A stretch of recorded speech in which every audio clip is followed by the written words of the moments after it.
Hello there, it's Jan from JB Crafts. I'm back today with another tutorial for you, and again I've gone sort of more along the construction side today.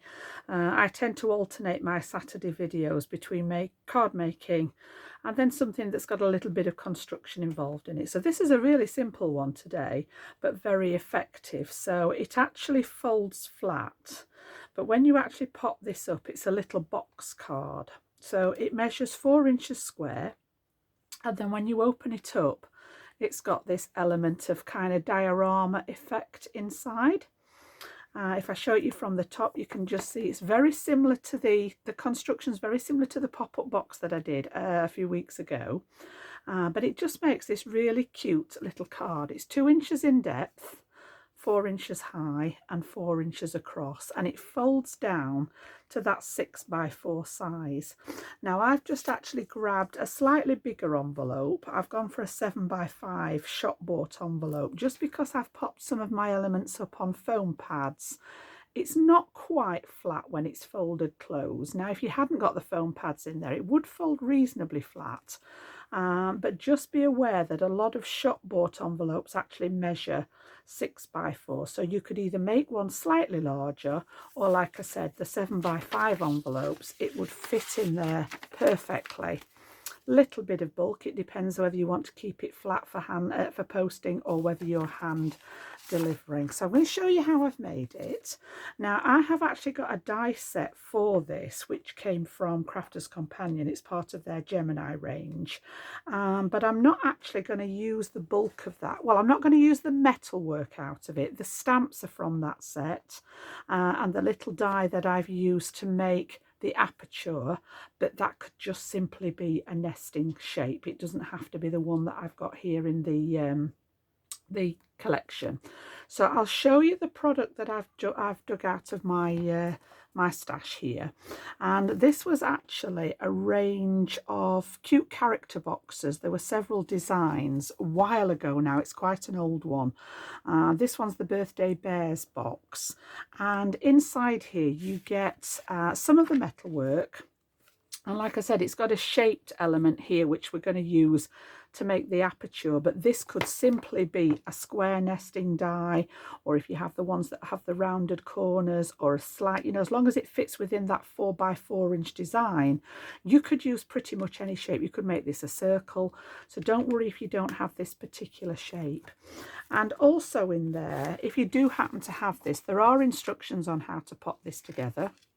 So it goes through all the steps that you will need to put the little box together. So we'll just pop that aside for 1 second. And there's a really cute set of little stamps in here as well. And I've used these on my project today. But again, any small stamps that you have, it doesn't have to be stamps. You know, you could decorate it with floral elements or decoupage or anything like that. So the idea, like I've said many, many times, if you've been following my tutorials, is that I don't necessarily want you to have the same item I have. I want you to be able to look in your stash and see what you've got that you could create this with. So the box is very straightforward. I'm going to show you the measurements. I've got it all started from scratch, and we'll put this together today. As I say, embellishments can be exactly what you want them to be. If you do have this set, there are templates in here for you to draw around to make the pieces to make the card blank, but I'm going to give you the measurements for those today. They are very straightforward. So in order to make the casing, we've got one part that is the box, and this is deconstructed, so you get a back and a side, and then you repeat the same piece to get a front and a side, and then the cover is just the spine and the front. So you'll need 3 pieces of card to get started with, and 2 of them want to be cut at 6¼ inches by 4 inches tall. So this is going to give us our 4-inch panel plus a 2-inch spine, and then the 1/4 inch is for a little glue tab. We're going to make a glue tab on the edge, and those 2 stuck together are going to make that box itself. And then the third piece is just slightly shorter. It's just 6 by 4 inch, because for the front we just need the 4-inch panel and the 2-inch piece that wraps around the spine, and that's stuck on once that box has been put together. So like I said, minimal supplies here. If you have a 12 by 12 sheet of paper, you could get this successfully out of the 12-inch square, because the 3 lots of 4 high would make your 12 inches. I actually used A4 cardstock here in the UK, which is not quite 12 inches. It's very frustrating. It's 11 and 3/4 and, you know, a fly's eyelash kind of thing. It's a very strange measurement. So I have actually cut into 2 pieces of card, and I've used my Centura Pearl again. I was going through some of my supplies the other day, and I have a lot of this, so I've decided to start and use this for the card bases, and then keep the smooth white cardstock for stamping and for inking, that kind of thing. So I'm going to put this one to one side for a second, and I'm going to bring in my scoreboard. We just need to pop some score lines in here first. So I've got the 2 pieces that are 6 1/4 inches in length, and what I'm going to do is I'm going to pop those in my scoreboard at the left hand side here, and I'm simply going to score these at 4 inches to create that 4 by 4 inch panel, and then I'm going to score again at 6 inches to create that 2-inch spine. So we've got a 4 by 4 square, we've got the 2 by 4 inch spine, and this is going to become our little glue tab. So I'm going to do the same on both of those. Nice simple scoring. 4 inches to create the square, 6 inches to create the spine, and then you've just got that little glue tab at the end. The slightly smaller piece, which measures 6 by 4, we just want to simply score at 4 inches. We don't need to create the glue tab on this, because the whole spine, this section, is going to stick over the side of the card blank. Now I have got a couple more pieces, so while I've got the scoreboard out, I'm just going to grab these 2 pieces. So I've got some coordinating cards. So you can do this in the white. I just wanted to have some colour in the bottom here. So these pieces fit in very similarly. If you watch the video where I did the pop-up box a few weeks ago, these pieces fit in exactly the same way. They are stuck into the side of the box there. If I just hold this up, I hope you can see inside there, and I'm going to show you how to fit those in. So I'll just score these while I've got them out, and these are 4 by 1 inch, and all I've done is I've kept one of them straight, and then I've just used my scissors and cut a bit of a curve to make the other one a little bit more interesting. And all I'm going to do with these is create a little glue tab at 1/2 inch in here, and this measures 4 inches, sorry, 5 inches still together. I said 4, didn't I? These measure 5 by 1. My apologies, because you need the width of the box plus the glue tabs. So 5 inches by 1, and I'm scoring at 1/2 inch and 4 1/2. So I've got a little 1/2 inch tab on each end of these, and I'm going to do the same with this one. So 1/2 inch on this side and 4 1/2 on this side, just to create the little tabs that we're going to stick this to the side of the box. And this is the 4 inch length, the same as the rest of the box measurement.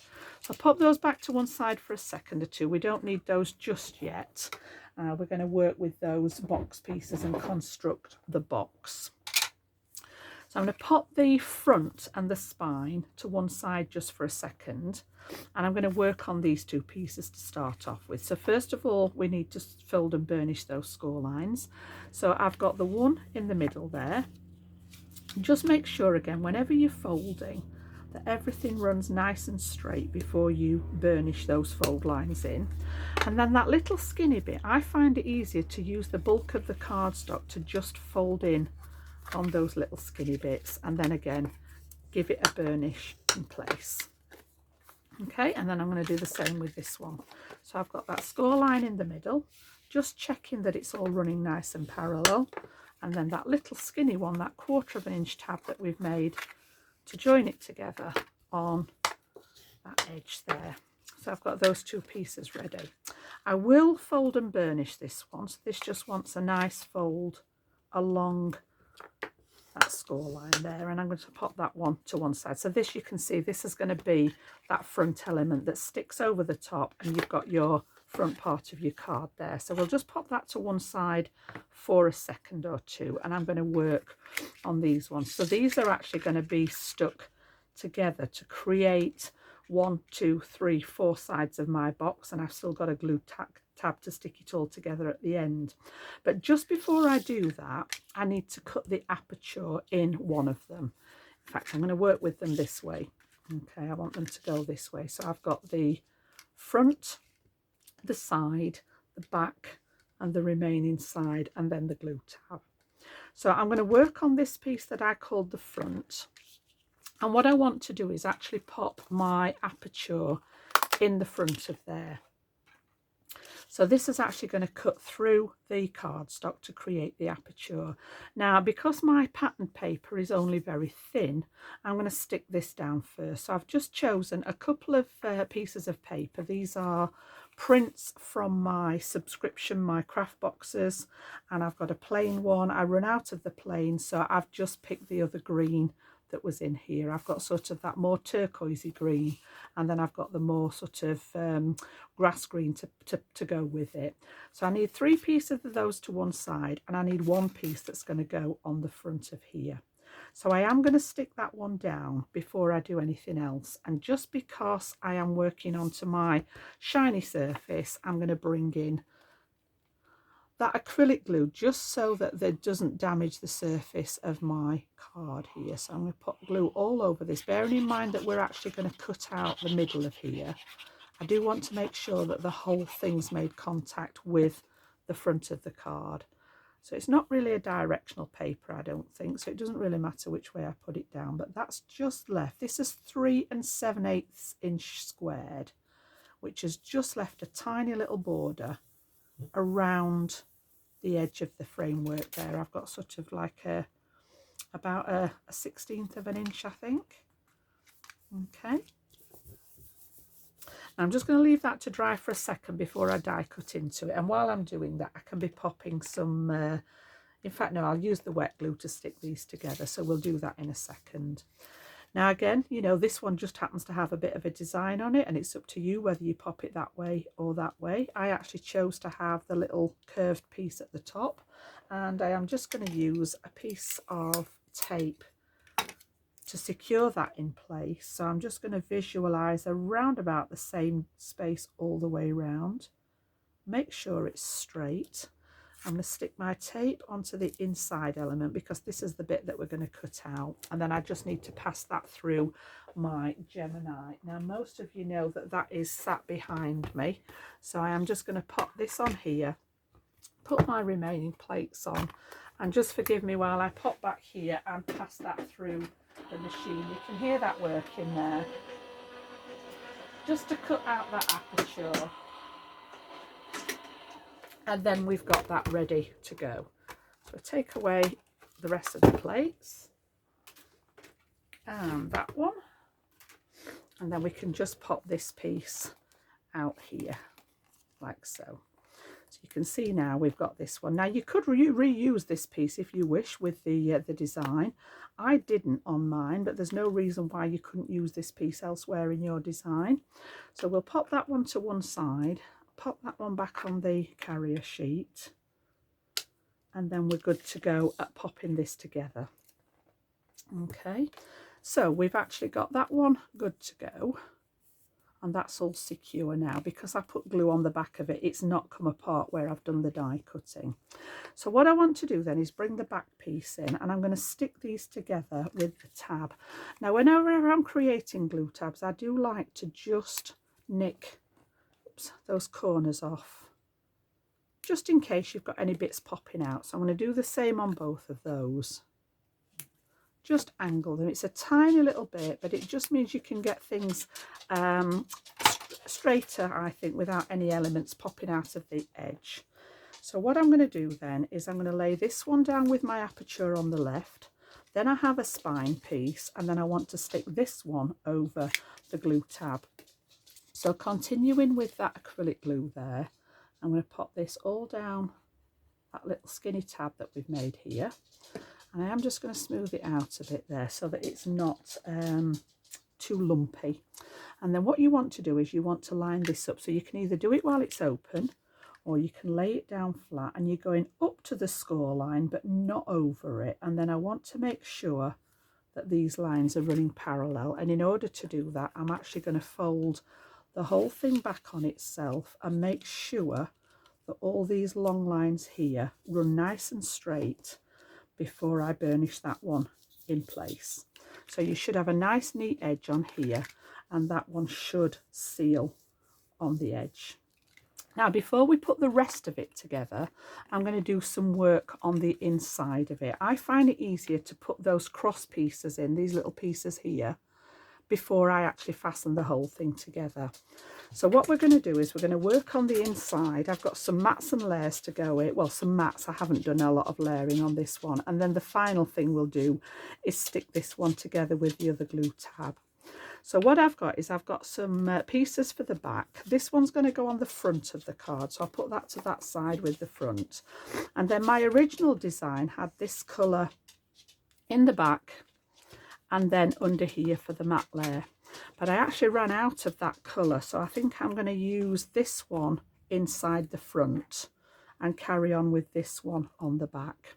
Now, because this is the reverse of the Centura Pearl, you know me, I'm coming straight back to my all-purpose glue now. Card and paper, paper to cardstock. This is my favourite glue, and I'm just going to drop these pieces in the back. And I didn't bother with a matte layer because it's a smaller space. If you wish to put matte layers in, then just reduce the size of this paper layer accordingly. You could if you wanted to. So that one's going to go in the back like so. So we've got the print on the front bit, the pattern in the back. And then I'm going to work with those little pieces that I scored at the beginning. So I've got these two. These are going to fit in the side so that it's creating us somewhere to put our little seam. So what I'm going to do is I've got the curved one for the front, the straight one for the back. So I'm going to work on this side here. I'm going to pop a little bit of glue, and I find this much easier with the wet glue because you've got that little tiny bit of wriggle time. And again, I want to stick this pretty much level with the score line. I'm about 1/8 of an inch from the score line. And again, the bottom doesn't really matter as long as it's sort of going to be in the right place at the front there. So it's not right down to the bottom. And then what I want to do is make sure that the whole thing here is running parallel with the bottom of the card, and then you can burnish that in place. And then I'm going to do the same with this one. I'm going to add my glue to the tab, and then I'm going to pop this one and leave a little gap between, about just over 1/4 of an inch here. And then again, I want to lay this one down and make sure that everything is running nice and parallel here, and burnish that one in place. So once those are stuck down, we can give those a little press, make sure that that glue's sealed. And the reason I've done this before I've actually put it together, I find it much easier to put them together now. This should all fold flat when it's finished. So by doing this method, you can ensure that these are going to fit in the right place. So on those little 1/2 inch tabs that we've got remaining at this end, I'm going to add my glue here. I'm going to lay them flat and make sure that everything's running parallel. You can see it's all nice and square at this end, and then they're going to stick to the other spine section. So I'm going to fold it over here as if I'm folding the whole thing in half, and give that a second for that glue to grab just inside there. And then when you fold it back the other way, it should still fold nice and flat. And again, give those a little burnish. Make sure that everything folds flat this way and flat the other way. Okay, and then when we bring this together now, we've got that little platform inside to pop our characters and our little scene on. Okay, so now we've done that, I can actually seal it, and all I'm going to do is pop glue along that remaining glue tab that we created. Again, I'm just going to smooth it off so that I haven't got the bumps in it. And then I'm gently going to line this up by eye, but then I'm going to flatten it again and make sure that that all lines up nicely when it's flat. Okay, so the whole thing wants to fold down into a flat position. So if you've got everything lined up nicely, it should fold flat again both ways. So just make sure before you give that a really good burnish that it all lays nice and flat. You can see the whole thing folds down to that 6 by 4 inch shape both ways. Okay, so that's the box part of it done. And then the piece that we left that was just the 4 by 6 is going to stick on the front to create your little card front or your box front here. So just before I stick that down, I've got some more pieces of pattern paper, and again I've got the same print for the front, and I'm going to do this one with my acrylic glue because it's going onto the shiny side of my Centura pearl, just to be safe, because the solvent glue can interfere with the surface of your coated cardstocks if it seeps out of the edges. If you prefer to use double-sided tape for this, you could go ahead with the tape or the tape runners, but that one's going to go on the front, and then I'm just going to pop this one on the inside of that main front here. So all these pieces that I've used to mat with are 3 7/8 inch square. So as I say, just 1/8 of an inch smaller, leaves a really tiny skinny little border around, but just enough to see the main element of the cardstock that you've used there. That one's going to stick on the inside like so. Just wriggle that one into place, and that one's good to go. And then what I'm going to do is I'm actually going to use a little bit of my red line tape on here. So this is going to go onto the front of the box. So I want to add some adhesive on the inside of here to stick it to the spine. So I'm just going to lay this down flat, and I'm going to use a little bit of double-sided tape here, just because this element will open and close with the card. So you want to make sure that it's as stable as possible. But I'm also going to put some wet glue on it as well so that it doesn't grab so quickly.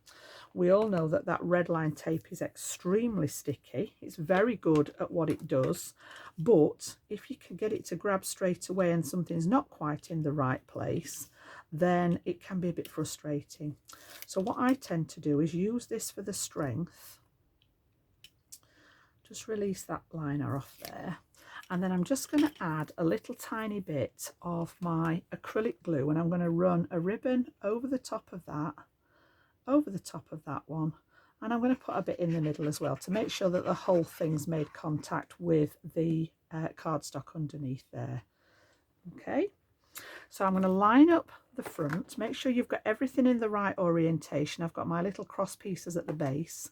I'm going to line this up at the front here, and then your score line should fold nicely over the side, making sure that everything's lined up nice and neat.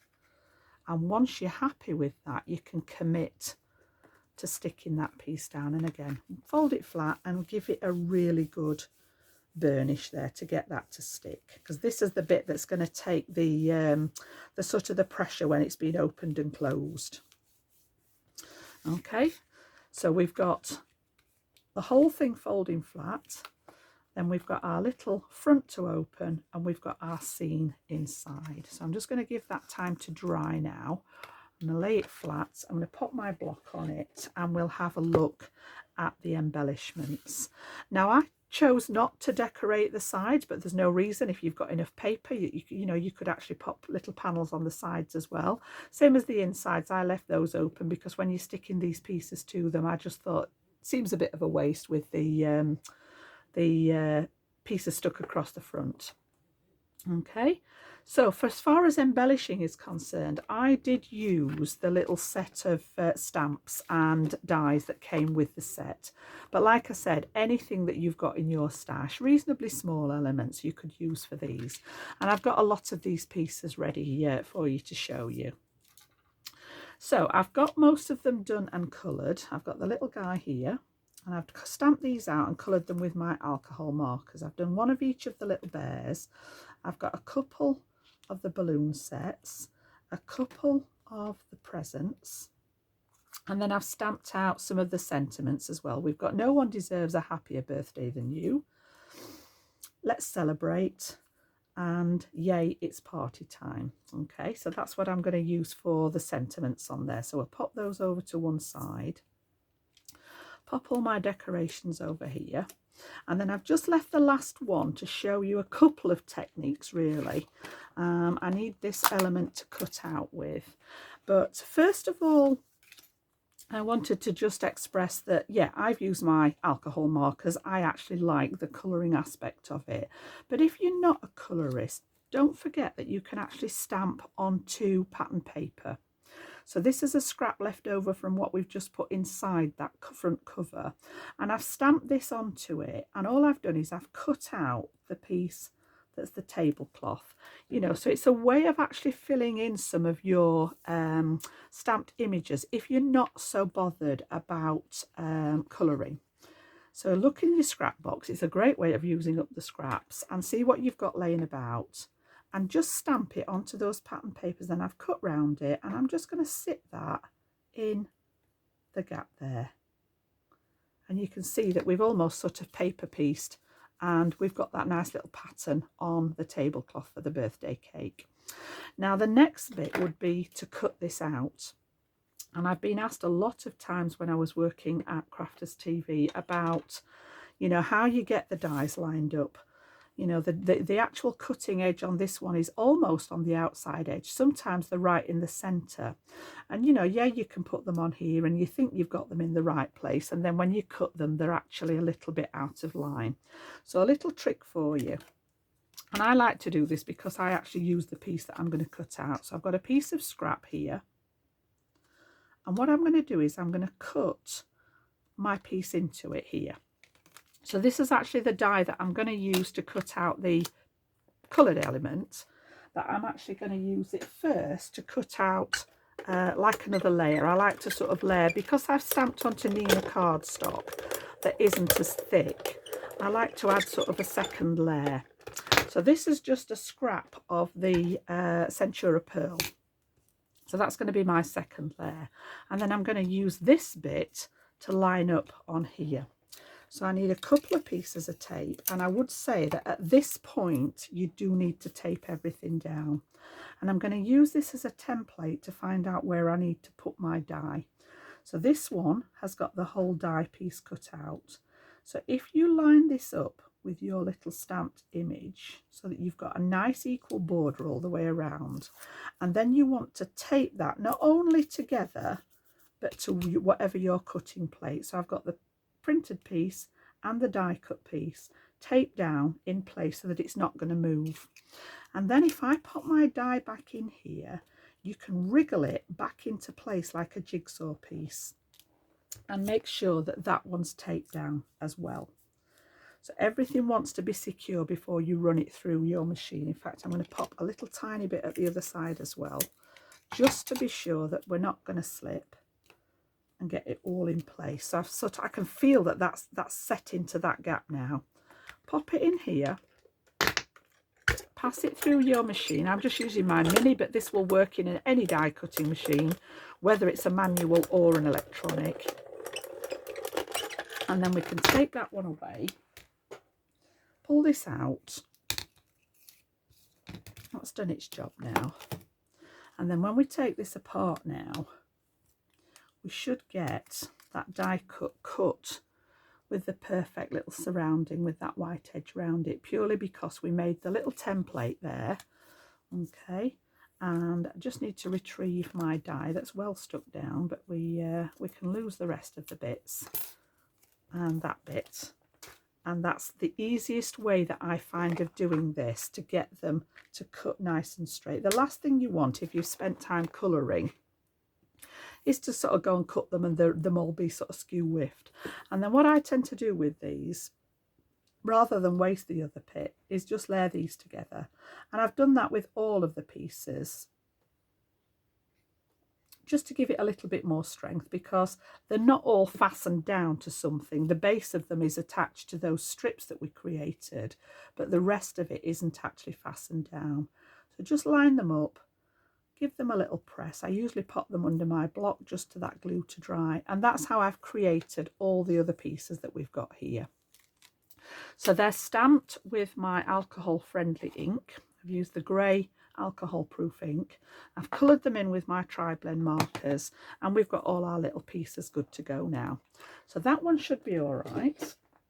I'm going to decorate the inside part first. Okay, and I'm just going to pop the other one underneath there to support it. Now I've actually got, let's have a look. I'm going to keep that one of the presents and one of the balloons to go on the front, and then the other pieces are for the inside. So what I'm going to do then is just add some of my acrylic glue across the bottom here. Okay, and then just attach these carefully to the bottom of those strips that I've actually put across the middle. So I'm just going to hold it for a second or two, just put glue at the bottom, and this is what I mean about this bit being a bit more substantial. With the two layers you've got a nice, you know, rigid embellishment there. So that's the first piece in place. I'm just going to use this one as a guideline. I put the other little set of balloons at the other side, and again I'm just putting glue on the bottom piece there, and that one's going to go in here as well. So you can just see I'm just attaching it to that pink layer that we laid down inside. And then this little guy is going to go on the front, so again he's going to go on here, and I want him to be just slightly to one side so that you can see the other butterflies, the other balloons. I don't know where butterflies came from then. The other balloons. So we're just building up a little scene, and then I've got the parcel that's left, and again just on the bottom piece, and I'm just going to use the tweezers to help me get that one in place. I'm just going to put this one down at the front here. Okay, and then I want a couple of the sentiments on the inside. So I've got my little circle one. I've just cut this with a circle die, and I did pop some foam pads on the back of here, but you can do this flat if you wish, depending, like I said earlier, whether you're posting or whether you're hand delivering. You may want to keep it flat. And then I always add a little bit of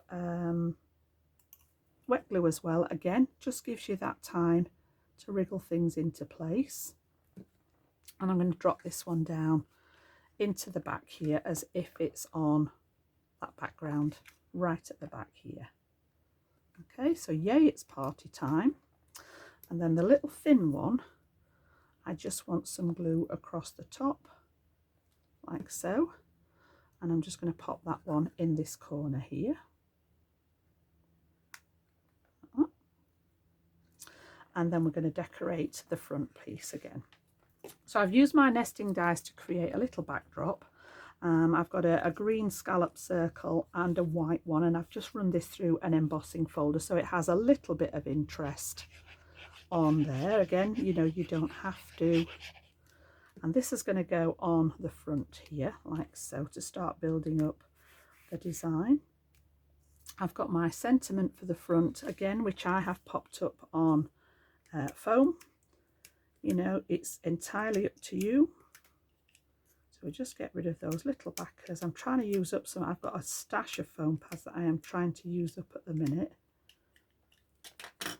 And again, this one is just going to have the same treatment.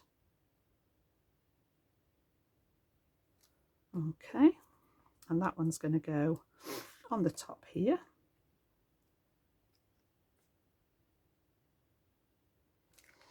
I've got the little bear that we've got left. He's going to go onto the circle here. Give that a press down. I've got one of the balloon sets left, so again we're going to do that one onto the back,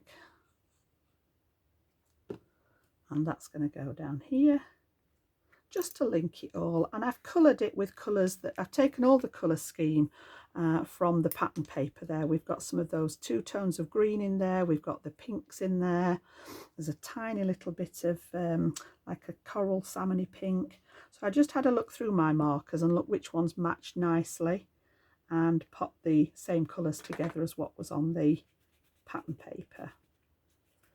Just give those a press down, and I think we're about sorted there.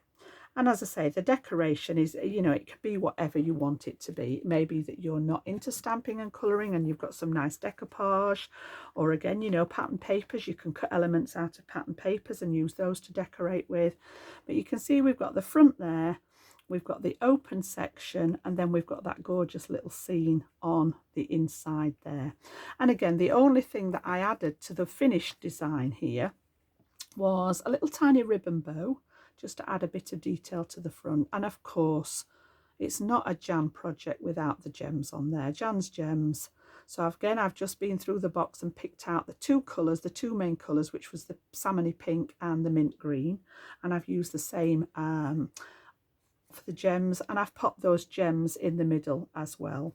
And then first of all, I thought you could add a panel to the back to actually do your sentiment on, but decided in the end to just cut a smaller piece. This is a 3.5-inch square that I've just stamped, and I could write a message to the recipient inside here.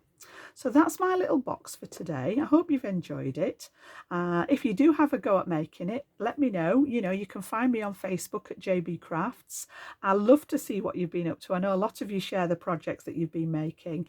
And like I said at the beginning, you know, I just pulled out a 5x7 envelope, and it will fit nicely inside there for you to gift to the recipient. You can see it just goes in there nicely. Okay, so that's my project for today. If you have enjoyed that, please consider giving it a thumbs up for me. It does help with the channel. Subscribe if you haven't subscribed yet. I would love to have you. Thank you very much for your company, and I'll be back very soon with my next tutorial. So bye bye for now.